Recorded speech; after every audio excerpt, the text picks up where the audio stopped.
Halo, selamat pagi adik-adik semua. Bertemu dengan saya Kak Putri dalam ibadah minggu pagi ini. Kita akan memulai ibadah minggu pagi hari ini. Kita sebelumnya menyanyikan lagu bersama-sama ya. Kita sama-sama bangkit berdiri. Kita menyanyikan lagu Bersyukurlah.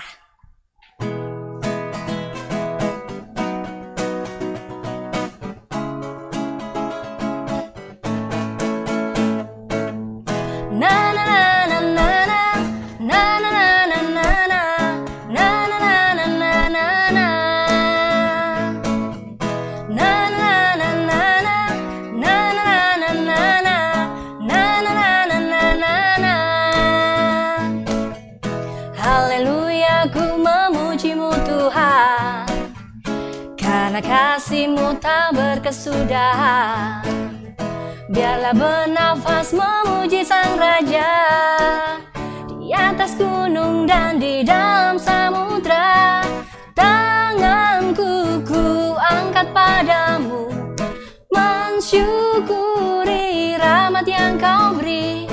Kakiku melompat bagimu, sebab rahmat-Mu baru setiap hari. Bersyukurlah kepada Tuhan, sebab Ia baik, bahwasanya untuk selamanya. Kasih setianya, na na na na na na, na na na na na, na na na na na na.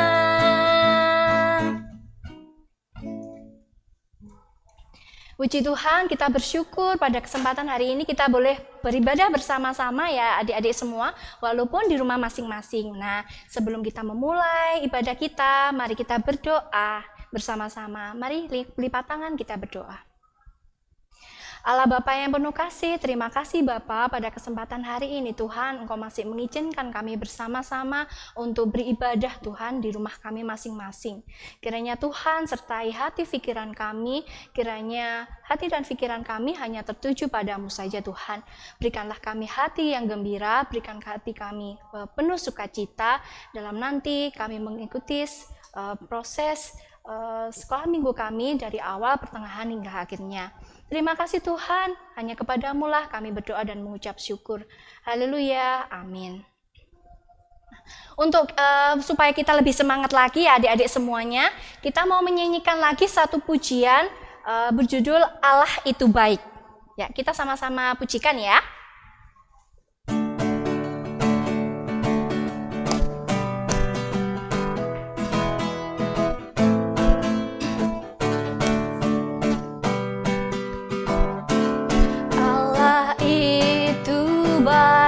Sungguh baik bagiku, ditunjukkannya kasih setianya. Dia menyediakan yang ku perlukan, menyatakan kebaikan, menyatakan kebaikannya padaku. Kasih setianya tak pernah berubah, dulu, sekarang, dan selamanya. Ajaiblah kuasa dalam namanya, Yesusku luar biasa. Kasih setianya tak pernah berubah, dulu, sekarang, dan selamanya. Ajaiblah kuasa dalam namanya, Yesusku luar biasa. Yesusku luar biasa ya adik-adik, amin? Amin. Nah, sekarang kita saatnya pengakuan iman rasuli. Adik-adik, kakak Putri, aja untuk bangkit berdiri, kita nyatakan pengakuan iman rasuli bersama-sama. Pengakuan iman rasuli. Aku percaya kepada Allah, Bapa yang Maha Kuasa, Khalik langit dan bumi, dan kepada Yesus Kristus, Anaknya yang tunggal Tuhan kita, yang dikandung daripada Roh Kudus, lahir dari anak darah Maria, yang menderita di bawah pemerintahan Pontius Pilatus, disalibkan, mati dan dikuburkan, turun dalam kerajaan maut. Pada hari yang ketiga, bangkit pula dari antara orang mati, naik ke surga, duduk di kanan Allah, Bapa yang Maha Kuasa, dan akan datang dari sana untuk menghakimi orang yang hidup dan yang mati. Aku percaya kepada Roh Kudus, gereja yang kudus dan am, persekutuan orang kudus, pengampunan dosa, kebangkitan daging, dan hidup yang kekal. Amin. Adik-adik, kakak persilahkan duduk kembali ya. Sekarang saatnya kita mau mendengarkan firman Tuhan. Adik-adik siapkan Alkitabnya ya. Nanti untuk firman Tuhan akan dipimpin oleh Ibu Lina. Nah, untuk Ibu Lina kami persilahkan. Shalom, selamat pagi adik-adik. Kita ketemu lagi di kebaktian remaja hari ini. Nah, sekarang waktunya kita mau membaca firman Tuhan, kita mau merenungkan, kita mau membaca sama-sama. Nah, pada hari ini kita akan membaca dari Markus 7 ayat yang pertama sampai dengan yang ke-23.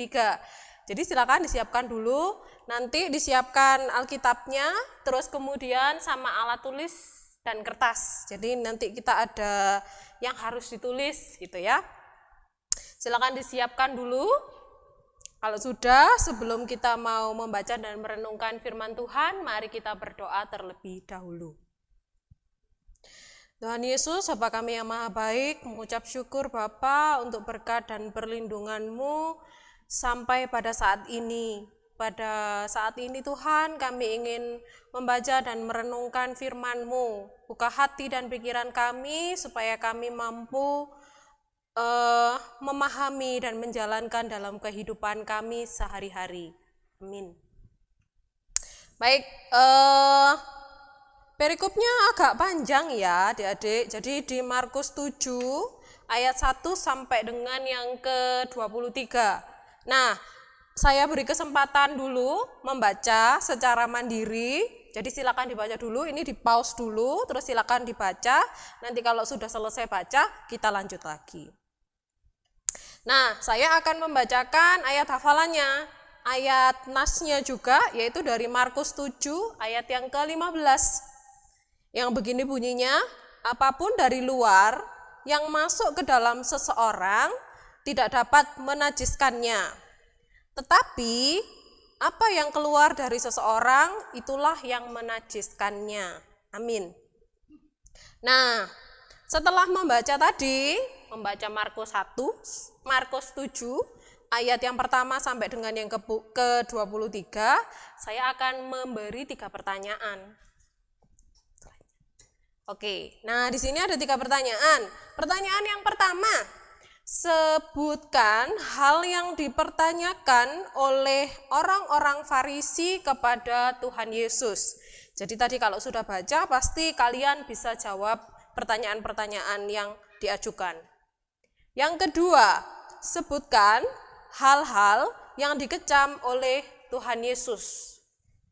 Nah, kemudian yang ketiga, sebutkan macam-macam adat istiadat yang berlaku dalam masyarakat kita. Silakan ditulis dulu, nanti kita bahas sama-sama. Slide selanjutnya. Nah, di sini seperti yang pertanyaan yang ketiga tadi, kita akan lebih banyak membahas tentang adat istiadat. Nah, ini ada pengertian dari Wikipedia. Adat adat atau tradisi itu diartikan sebagai kebiasaan atau norma yang berlangsung turun-temurun dalam komunitas suatu daerah. Artinya yang dinamakan dengan adat dan tradisi itu selalu sudah ada dari sejak lama sebelum kita lahir, karena dikatakan sebagai turun-menurun. Jadi mungkin dari nenek kita sampai dengan kita sampai saat ini. Nah, biasanya kalau kita membicarakan dalam lingkungan masyarakat, kalau adat atau tradisi ini dilanggar, maka biasanya akan mendapatkan sanksi Sanksinya biasanya apa? Sanksinya itu sanksi sosial, yaitu biasanya sih yang paling terlihat adalah kita akan mendapat teguran gitu. Nah, kalau adat istiadat sendiri itu memiliki arti perilaku budaya dan aturan-aturan yang diterapkan dalam suatu lingkungan masyarakat. Nah, ini kalau kita membicarakan tentang definisi, tentang arti dari adat dan juga adat istiadat. Nah, tadi kalau adik-adik membaca dari ayat yang pertama sampai dengan yang ke-23, maka harusnya adik-adik bisa menjawab pertanyaan satu, paling tidak 1 dan 2 gitu ya, 1 dan 2. Mari kita diskusikan sama-sama. Jawaban yang pertama. Apa sih yang dipertanyakan oleh orang-orang Farisi kepada Tuhan Yesus? Ada yang bisa jawab enggak? Jawabannya ada di ayat yang kedua sampai dengan yang kelima ya, bahwa orang-orang Farisi itu bertanya kepada Tuhan Yesus mengenai murid-muridnya yang tidak mencuci tangan dulu sebelum makan, gitu ya. Ada di ayat yang kedua sampai dengan 5. Nah, kita lanjut lagi di pertanyaan yang kedua. Jawaban yang kedua. Tadi pertanyaannya adalah sebutkan hal-hal yang dikecam oleh Tuhan Yesus. Ada yang bisa jawab enggak? Nah, kalau yang kedua ini jawabannya di ayat yang ke-6 sampai dengan ke-8, yaitu Tuhan Yesus mengecam mereka karena mereka hanya sibuk menuruti adat istiadat buatan manusia. Mereka sibuk dengan hal-hal yang lahiriah. Apa sih lahiriah itu? Hal-hal yang fisik seperti mencuci tangan, itu adalah hal yang fisik. Walaupun penting, itu tetapi masih bagian di hal-hal fisik saja. Terus kemudian juga mereka lebih mementingkan adat istiadat buatan manusia daripada firman Tuhan atau perintah Allah. Itu yang ada di ayat 6 sampai dengan ke-8. Terus kemudian juga di ayat yang ke-9 ditekankan kembali, mereka terlihat mematuhi adat istiadat tetapi hati mereka tidak tunduk kepada Allah. Jadi tidak hanya sekedar perilaku fisik saja, tetapi dalam hati juga mereka itu tidak tunduk kepada Allah. Tuhan Yesus kemudian menunjukkan kepada mereka dan kepada para murid bahwa yang membuat orang najis atau dianggap najis itu bukanlah apa yang masuk ke dalam mulut, tetapi yang keluar dari mulut. Ya, itu sebagai ayat hafalan tadi yang di ayat 15. Apa sih maksudnya di situ? Maksudnya adalah bahwa hal-hal yang keluar dari mulut yang berasal dari hati dan pikiran yang jahat sehingga menimbulkan berbagai macam kejahatan. Maksudnya adalah bukan apa yang kita makan apa nih, bukan itu yang membuat kita najis, tetapi apa yang keluar dari mulut kita. Kenapa itu menjadi mampu menajiskan kita? Karena biasanya apa yang keluar dalam mulut kita itu berasal dari pikiran, dari hati kita. Kalau pikiran dan hati kita itu tidak baik, maka biasanya yang keluar dari mulut pun tidak baik. Nah, ketidakbaikan inilah yang dianggap Tuhan Yesus suatu hal yang najis, begitu. Nah, mari kita membaca sama-sama dari ayat yang ke-20 sampai dengan yang ke-23. Siap? Dari ayat yang ke-20 ya. 1, 2, 3. Katanya lagi, apa yang keluar dari seseorang itulah yang menajiskannya. Sebab dari hati orang timbul segala pikiran jahat, percabulan, pencurian, pembunuhan, perzinahan, keserakahan, kejahatan, kelicikan, hawa nafsu, iri hati, hujat, kesombongan, kebebalan. Semua hal-hal jahat ini timbul dari dalam dan menajiskan orang. Nah, di sini akhirnya kita juga tahu ya adik-adik bahwa apa sih sebenarnya yang menajiskan orang itu, yang bahwa malah lebih pada perilakunya gitu kan, akhirnya terlihat dari perilakunya seperti contohnya tadi di ayat yang ke-21, percabulan, pencurian, terus pembunuhan, persinahan, keserakahan, kejahatan, kelicikan, hawa nafsu. Nah ini yang mungkin masih sering terselip sedikit ya, iri hati, menghujat. Terus kemudian juga kesombongan dan kebebalan. Malah perilaku-perilaku ini atau pikiran-pikiran ini yang sampai tersampaikan di mulut, itulah yang membuat seseorang menjadi najis, bukan apa yang kita makan gitu. Nah, sekarang kita jawab pertanyaan yang ketiga. Tadi pertanyaan yang ketiga memang sudah terlepas dari ayat Markus ya, dari Markus 7 ayat 1 sampai yang ke-23, yaitu sebutkan macam-macam adat istiadat yang berlaku dalam masyarakat kita.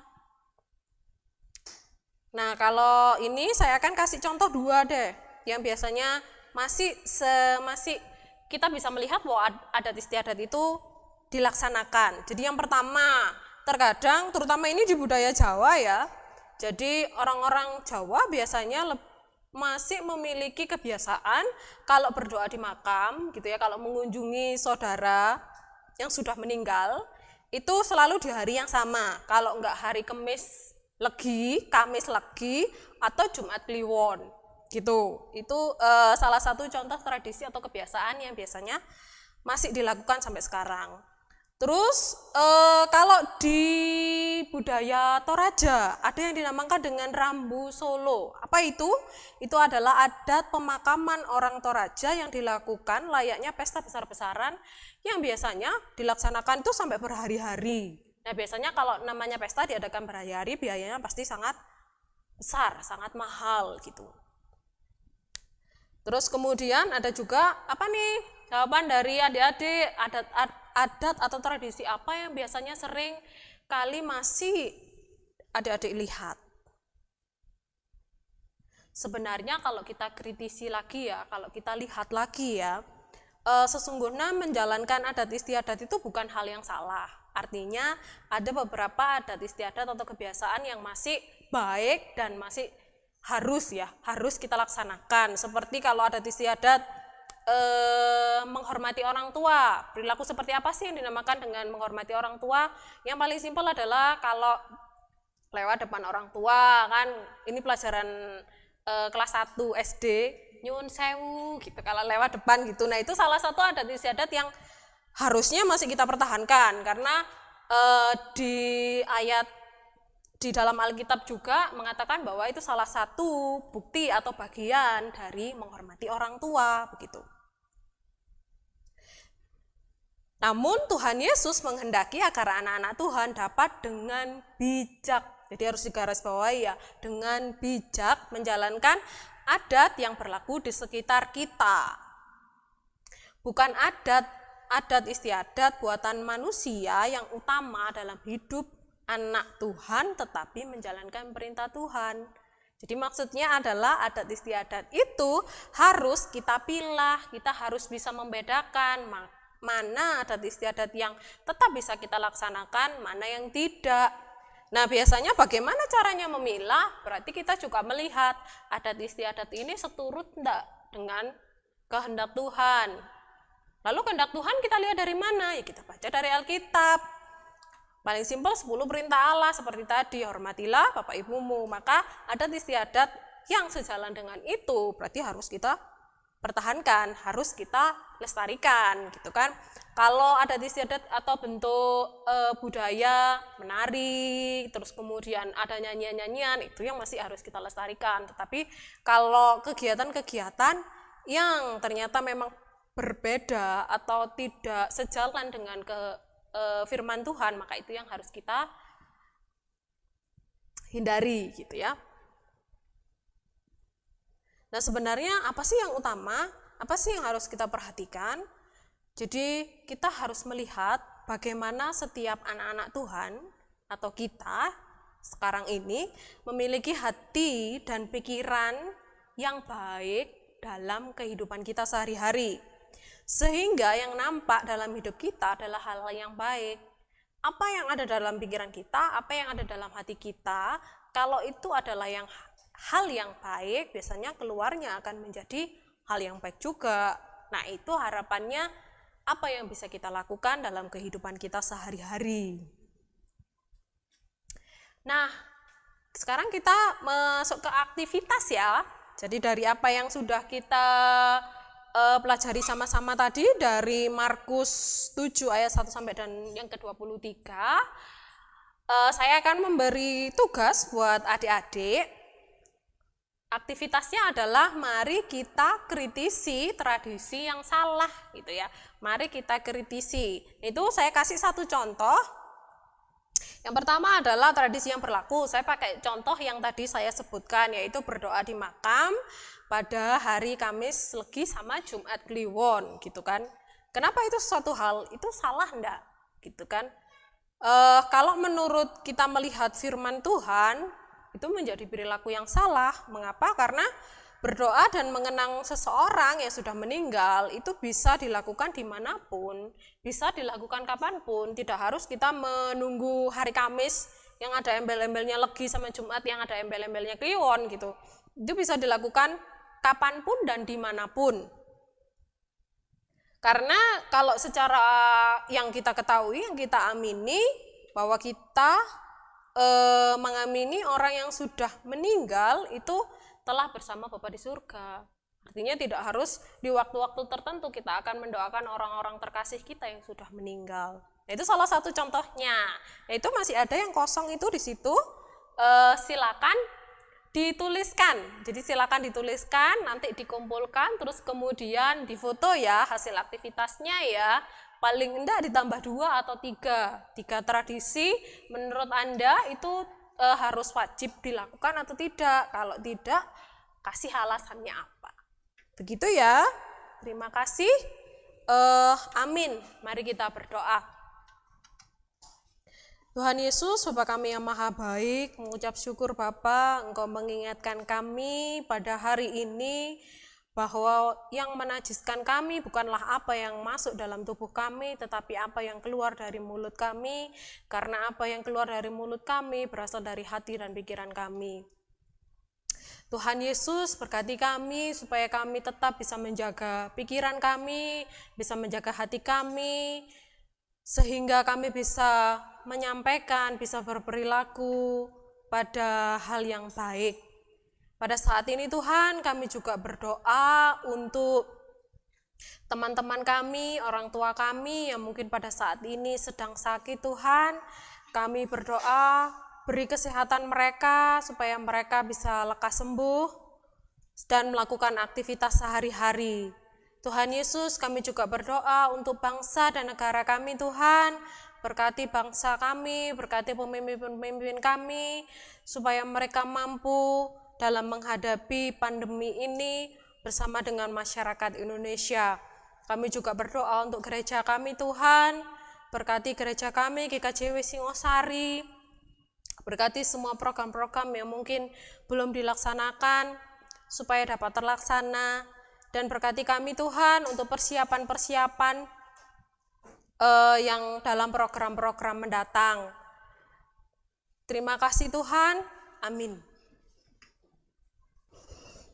Halo adik-adik, tadi sudah mendengarkan firman Tuhan ya. Nah, kakak berharap semoga firman Tuhan tadi dapat berguna bagi kehidupan adik-adik. Nah, sebentar lagi kita mau memberikan persembahan kita. Nah, disiapkan uangnya untuk persembahan ya. Kita menyanyi bersama-sama, Betapa Hatiku.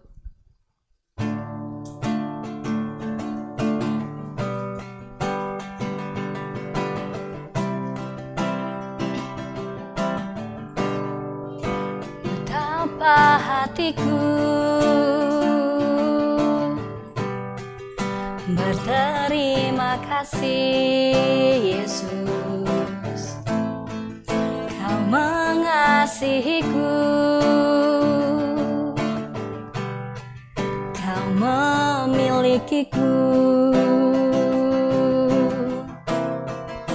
Hanya ini Tuhan persembahanku, segenap hidupku dan ragaku, sebab tak ku miliki harta kekayaan yang cukup berarti untuk ku persembahkan. Hanya ini Tuhan permohonanku, terimalah Tuhan persembahanku. Pakailah hidupku sebagai alatmu seumur hidupku.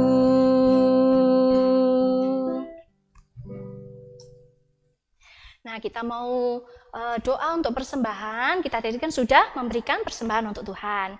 Nah, makanya kita mau berdoa, sekalian kita mau doa penutup karena ibadah pada pagi hari ini mau selesai.